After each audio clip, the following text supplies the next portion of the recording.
tell me a little bit about ESPRO. ESPRO is a 13-year-old coffee and tea equipment company. We grew out of the alternative energy space in the west coast of Canada. And what you're looking at is two technologists that have gone to work on making a better cup of coffee and a better cup of tea. So how do you grow a small niche product companies like yours to compete against international giants? So ESPRO has grown by largely social media, word of mouth in the coffee and the tea industry as people discover a better cup of coffee and they talk about it. That's carried us around the world.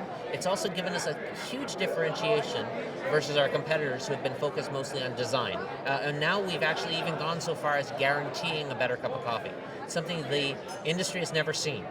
But when you focus on the brew and then you learn that your technology is delivering a better cup of coffee, you can start to make some bold statements like, you know what, it's guaranteed to make it better, and we put it right on our box. So how do you select the next market in terms of knowing where to find the buyers that will go for that best brew? So we have 3 channels into the market: especially coffee and tea, which think of the small, in some ways mom and pop, 5 or 10 locations. And channel 2 is kitchen stores. They tend to be a larger chain. And number 3 is the outdoor market, which we're just entering with some of our outdoor products. That strategy led us to be in 30 countries before we'd cracked $1 million in sales. So it's very different from the way that most exporters would think about entering country. So what's our next step to grow?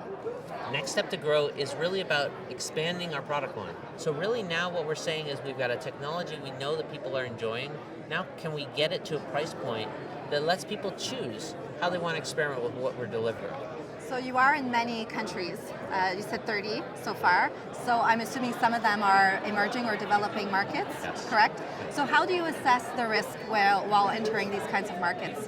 Where there is a market for a product and something's succeeding, someone's going to look at you and say, hey, I want a piece of that.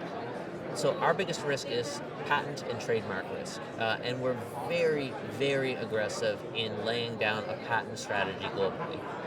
So what's the upside in partnering with EDC in your strategy to grow?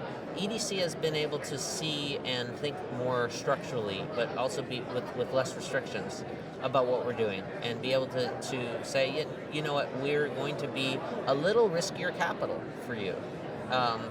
Not as risky as a venture-funded business where the technology is not proven. We do have technology. There are patents. It is proven, but there's still risk. But they're helping us in this middle ground where they know what our story is. They also know what we've achieved so far. They understand that there's actual risk in front of us, and they're comfortable with that risk profile and helping us bridge from what would be high-risk capital, like venture capital or private equity, to the low-risk capital of the banks. And that's incredibly valuable to us as an entrepreneurial business in Canada. That's great. Thank you so much, Bruce. My pleasure.